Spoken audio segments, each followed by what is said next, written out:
There are both immediate possible and long-term definite effects of this war in Iran that you're going to be facing, especially in view of the 48-hour ultimatum that Donald Trump issued, which is now less than 24 hours away, his deadline to a major escalation in this war with Iran. We're going to unpack all this, so buckle up. Here's what we got to look at. The immediate possible effects might include things here at home, because what Donald Trump had threatened to do was to take out the power grid, the energy production facilities in Iran.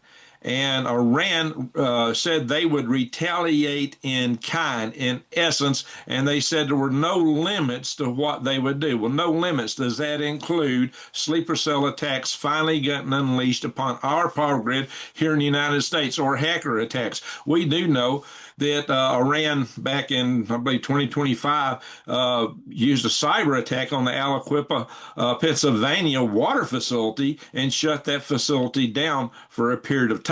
That was not a sleeper cell attack. What I've mentioned in the past was that it looked like Iran was holding back their sleeper cell activities because they did not want to cause a 9/11 type event, a Pearl Harbor type event that would cause Americans to call and demand a major boots on the ground, which definitely would lead to regime change. They don't quite want that, but they may see this threat on their power grid as in effect being at that level, in which case they might go ahead and issue this kind of warning. Now, I did a video in wee hours this morning talking about these threats and this 48-hour ultimatum, but I also, midway through that video, spent a lot of time talking about things that you need to do to prepare. So I'm going to, at the end of this video, point to a link to that video again so you can make sure you catch that part of it. You may have watched part of it and you might have missed the part where I was talking about the preps. Because a lot of people watch, several minutes of video, but don't watch the whole thing. Well, that's probably the most crucial part of it. All that said, so the immediate possible effects may include threats to our power grid here at home. But the long-term definite effects, look at this, my friends. This war in Iran has already caused major damage to energy infrastructure. We had something like the fifth, maybe as much of a third of the capacity of the Qatari natural gas facilities taken out by Iran. And the United States, Israel had also hit the natural gas bars filled facilities in Iran. So between them, the global supply of natural gas, it can be expected to diminish. And it's not just that. You're going to have a diminishment of supplies just from what's already happened, because it's going to take months, even up to years, to get these facilities back at full operation. In the meantime, that means supply is going to be shorter. Prices will go up. Fertilizer, in particular, will be challenged. You can expect big increases in food supply and possibly decreases in food availability on your grocery store shelves. For this, you need to be growing your own food as much as possible. More on that later. So, my friends, here's the deal. But this specific escalation poses to be far more threatening to global long-term sustainability with respect to these resources. And let me explain how. It's not just immediate strike. They're talking about what Iran has said is they would irreversibly destroy energy infrastructure across the Middle East. But they also said this included vital water systems. And what that means is that Iran is looking at taking out the desalination plants of the Gulf Coast states. They've already attacked one.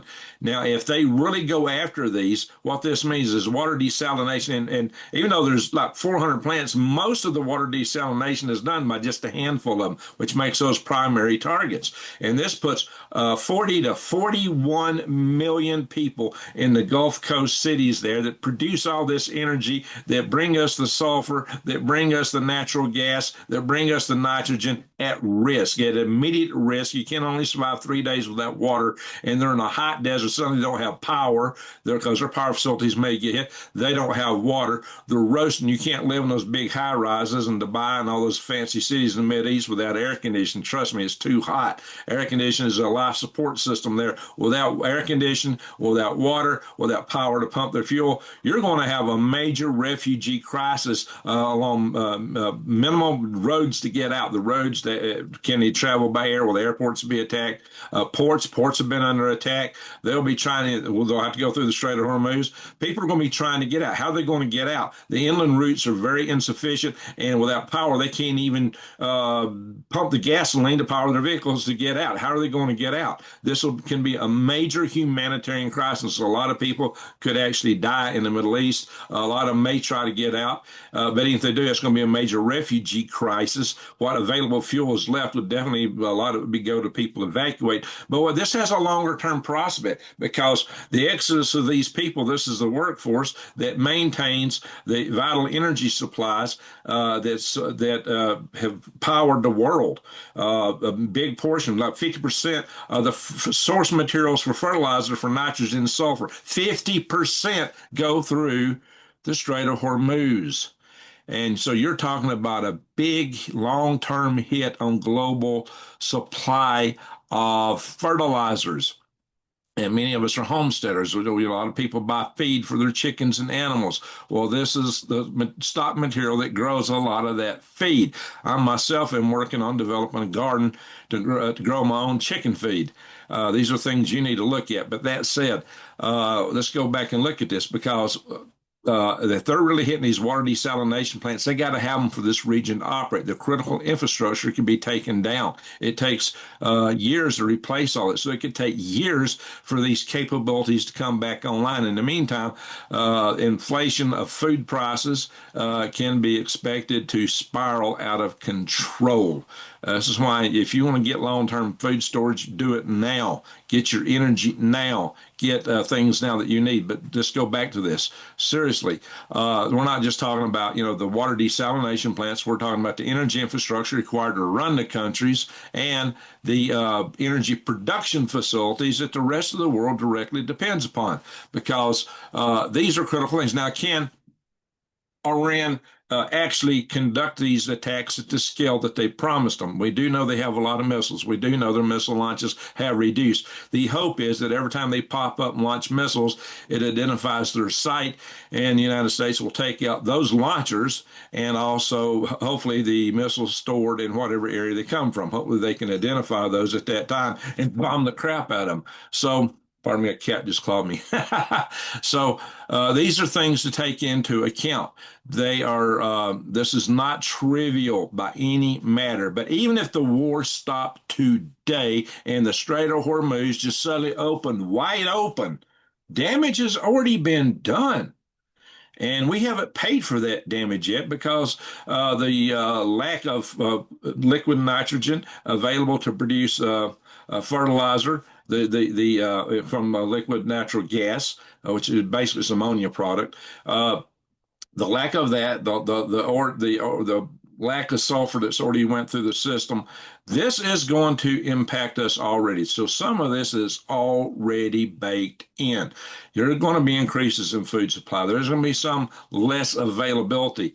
If this goes to fruition as promised, it could be much worse. Now, Trump may also back off. Yeah, it's big when you're a world leader and living by the strongman prestige that you don't back down. But he might look at the gravity of what's at hand and he might decide to back off this. Also, it's possible that the United States has several aces up their sleeve to be able to deal with. We got these Ukrainian drones, drone interceptor drones. So we might be able to be more effective against the drone onslaught against these facilities in the Mideast. Our high-priced interceptors have shown that a lot of not had 100% success. A lot of the Iranian missiles do get through, especially the more advanced ones are using MIRV warheads now, cluster bombs. Those are almost impossible to intercept. You might hit one or two of the MIRV warheads. You might hit one or two of the submarine missions. Not very likely. That stuff gets through. And Iran's been holding that stuff in reserve, and they've just started using that kind of weapon system. And now we see they have longer range stuff, which means that the European capitals may be at risk too for some of this stuff. So, my friends, this is going to impact everybody worldwide, and some of this impact is already baked in by the damage that has already occurred. And this is what I've been warning you guys about. So this is already in motion. Now, can we mitigate this? Can it's possible we can mitigate it at this level? Can Iran carry through as they promised with their strikes?